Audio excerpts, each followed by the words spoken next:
Penguin Random House Audio presents Paradise Once, a novel by Olive Sr. Read for you by Almarie Guerra. Semel vocavit inde semper exitam. He called her but once, and thenceforth she was always awake. Inscription on engraving of America, circa 1600, by Jan van der Straat. The children, seated in a circle around the poet, will ask, "And all this you saw? You heard?" "Yes." "You were here?" the children will ask. "No, none of our people who were here survived." The poet will point to the moving clouds and the sway of the treetops. "See the lances?" he will ask. "See the horses' hooves? The rain of arrows? The smoke? Listen," he will say, and put his ear against the ground, filled with explosions. And he will teach them to smell history in the wind, to touch it in stones polished by the river, and to recognize its taste by chewing certain herbs, without hurry, as one chews on sadness. Eduardo Galeano, Memory of Fire, Part 1, Genesis.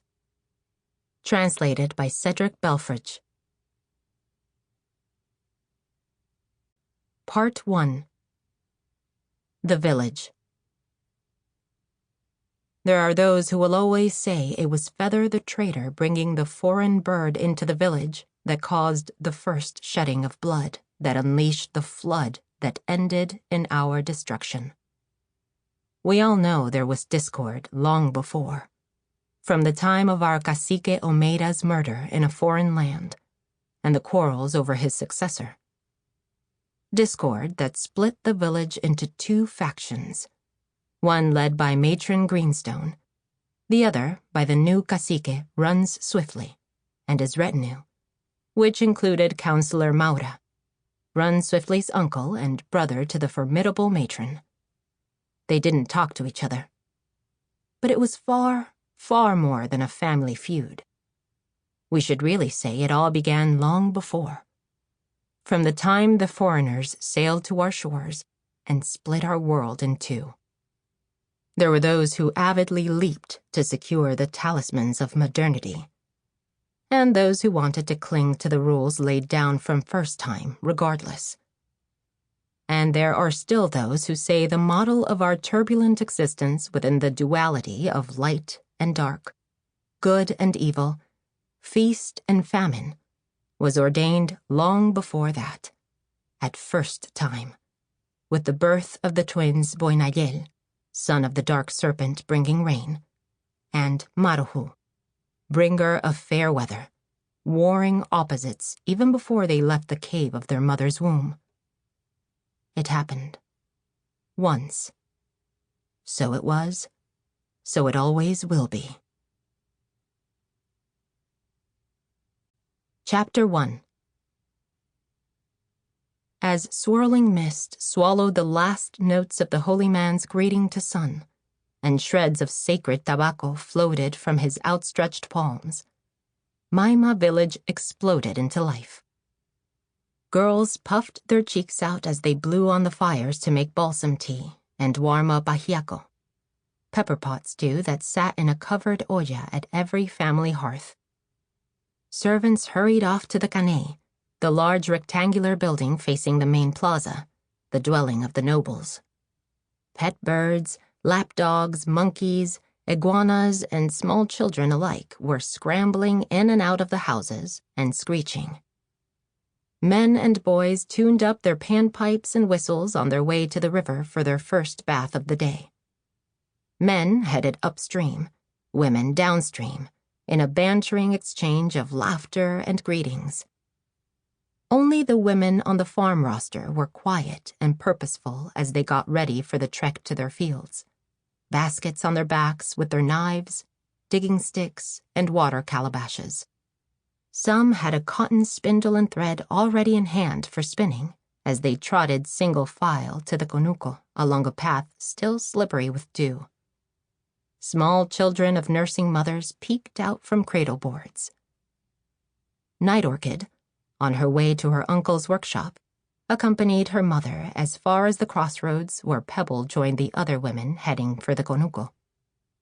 As she watched them vanish in the mist, Night Orchid wondered, not for the first time, how soon she would see her first blood and be able to join the ranks of women. Sharktooth watched from the bushes as the girl Night Orchid passed below where he sat on a boulder. Small and plain, not yet a woman, he observed. Little did she know what power she would wield in time. But he knew, for he made it his job to watch and listen and learn, which is how he had overheard the biggest secret of all.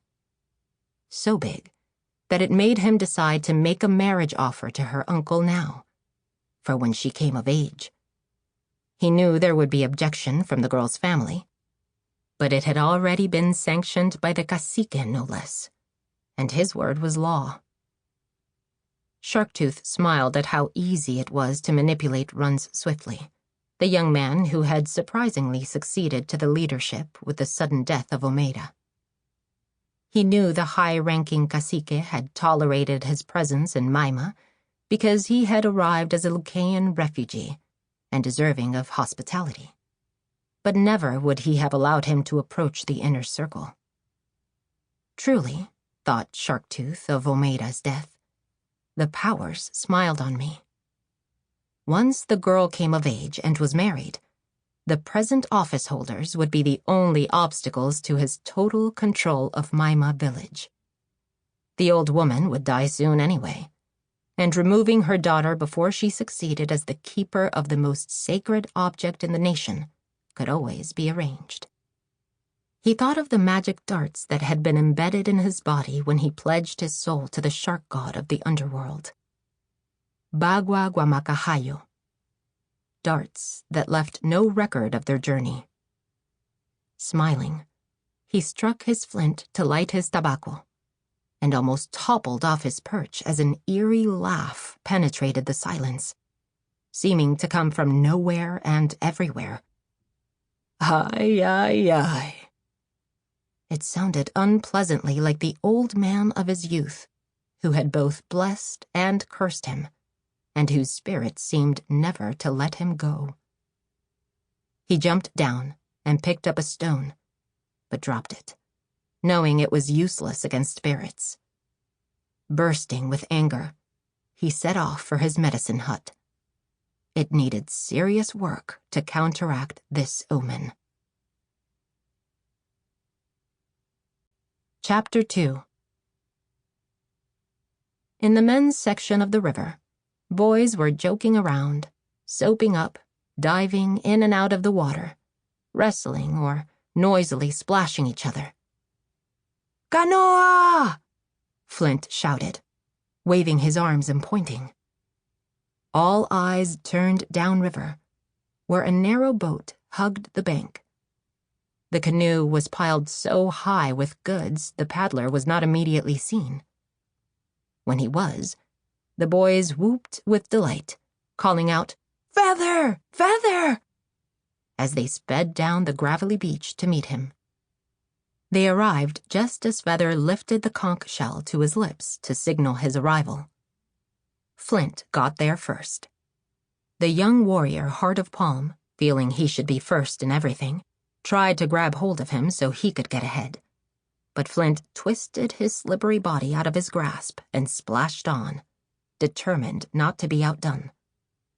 Heart of Palm screwed up his handsome face into a scowl as he splashed behind him, because Heart of Palm was not only ni Taíno, but he was also, at 17, already a proven fighter, the best wrestler in the village, the best stick fighter, and captain of the junior bate team for the whole region. While Flint was nothing. The least of the boys gathered there. Flint was not even full Taíno. Flint was the ugliest boy in the village, with a long head, pronounced cheekbones, and with the slanted eyes of a Siboney. Sample complete. Ready to continue?